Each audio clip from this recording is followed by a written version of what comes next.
வணக்கம் friends welcome to தக்ஷதாசமையல். இன்னைக்கு வீடியோல நம்ம என்ன ரெசிபி பார்க்க போறோம்னாங்க சிக்கன் கட்லெட். வாங்க அது எப்படி செய்யறதுன்னு வீடியோக்குள்ள போய் பார்க்கலாம். சிக்கன் கட்லெட் செய்யறதுக்கு ஒரு மிக்ஸி ஜார் எடுத்துக்கலாங்க. 4 ஸ்லைஸ் பிரெட் ஓரம் எல்லாம் கட் பண்ணிட்டேங்க. அந்த பிரவுனா இருக்குது எல்லாமே. சென்டர்ல இருக்கிற பீஸ் மட்டும் இந்த இதுல போட்டுக்கலாங்க பிச்சு. இப்போ இது மிக்ஸில பவுடர் அரைச்சு எடுத்துக்கலாங்க. பாருங்க இந்த மாதிரி தான் நம்ம பவுடர் அரைச்சு எடுத்துக்கணும். நம்ம அரைச்சதுல பாதி ஒரு சின்ன பவுல்ல கொட்டி வச்சுக்கலாங்க. பாருங்க அரைச்சதுல பாதி நம்ம ஒரு சின்ன கிண்ணத்துல எடுத்து வச்சிட்டோம்.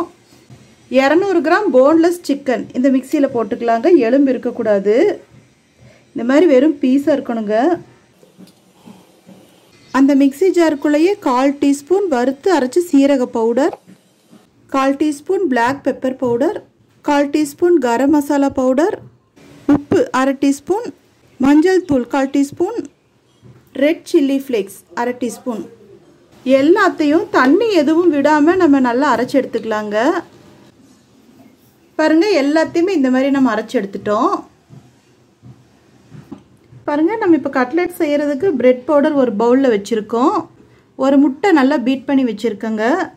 ஒரு கப்பில் கார்ன்ஃப்ளவர் எடுத்துருக்கோங்க. கார்ன்ஃப்ளவர் இல்லாட்டி மைதா ஆப்ஷன் ஏதோ ஒன்று நம்ம எடுத்துக்கலாம்.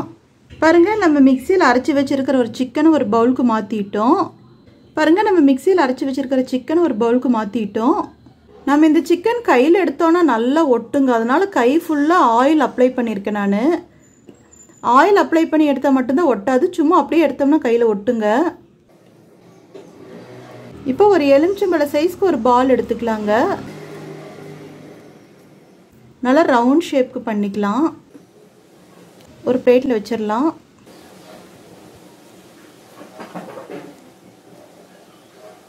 மூணு டைம் 4 டைமுக்கு ஒரு தடவை கையில் ஆயில் அப்ளை பண்ணிக்கணுங்க. இல்லாட்டி ஒட்ட ஆரம்பிச்சிரும். இந்த மாதிரி எல்லாத்தையுமே செஞ்சுக்கலாங்க. பாருங்கள் நம்ம எடுத்துருக்கிற மெஷர்மெண்ட்டுக்கு 8 பால்ஸ் வந்திருக்கு. பாருங்கள் இந்த மாதிரி ஒரு பால்ஸ் எடுத்துக்கலாம். எக்கில் போட்டு எடுக்கலாங்க. எக்கில் போட்டு எடுத்து இந்த கார்ன்ஃப்ளவரில் போட்டு எடுக்கலாங்க. கார்ன்ஃப்ளவர் எல்லா பக்கமும் படும்படி நம்ம எடுத்துக்கலாங்க. திரும்ப இதே முட்டையில் போட்டு எடுத்து இந்த ஈரம் எல்லா பக்கமும் பட்டதுக்கப்புறம் இந்த பிரெட் தூளில் போட்டு எடுக்கலாங்க. பாருங்க இந்த பிரெட் பவுடர் எல்லா பக்கமும் வந்துருச்சு. இப்படி லேசாக ஒரு தட்டு தட்டிக்கலாம். இப்போ இது ஒரு பிளேட்டில் வச்சிடலாங்க.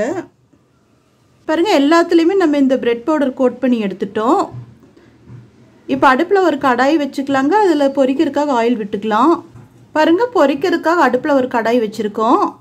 கட்லெட் மூழ்கிற அளவுக்கு எண்ணெய் விட்டுருக்கோங்க. இப்போ எண்ணெய் சூடாகிட்டு இருக்குது மீடியம் ஃப்ளேமில். பாருங்கள் நம்ம விட்டுருந்த எண்ணெய் ஹீட் ஆனது போதும். இப்போ ஒரு கட்லெட் எடுத்து இப்படி லேசாக தட்டிக்கலாங்க. தட்டிட்டு நம்ம இதை ஆயிலில் பொரிச்சுக்கலாம். மெயின் டிப்ஸ் அடுப்பு ஹை ஃப்ளேமில் வச்சு பொரிக்கக்கூடாதுங்க. அப்படி பொரிச்சோம்னா வெளியில் நல்லா ரோஸ்ட் ஆன மாதிரி உள்ளே வேகாத மாதிரி ஆயிரும். பாருங்க பாதி ரோஸ்ட் ஆயிடுச்சு. இப்போ ஒரு முறை நம்ம திருப்பி விட்டுக்கலாம். போட்ட உடனே நம்ம திருப்பக்கூடாதுங்க, உடஞ்சிரும். 50% குக் ஆன பிறகு தான் நம்ம திருப்பி விடணும். பாருங்க கட்லெட் நல்லா கிறிஸ்பியாக இந்த வரைக்கும் பொரிஞ்சது போதும். நம்ம இப்போ எண்ணெயிலேருந்து வடித்து எடுத்துடலாங்க. பாருங்க நம்ம கிறிஸ்பியான சிக்கன் கட்லெட் சூப்பராக ரெடி பண்ணிட்டோம். நல்லா க்ரன்ச்சியாக இருக்குது. பாருங்க வெளியில் க்ரன்ச்சியாகவும் உள்ள சாஃப்டாகவும் எவ்வளோ சூப்பராக இருக்குன்னு பாருங்கள். நம்ம சேனல் பிடிச்சிருந்தா லைக் பண்ணுங்கள், கமெண்ட் பண்ணுங்கள், ஷேர் பண்ணுங்கள், சப்ஸ்கிரைப் பண்ணுங்கள். அப்படியே பக்கத்தில் இருக்கிற பெல் ஐக்கானையும் மறக்காமல் கிளிக் பண்ணுங்கள். தேங்க்யூ.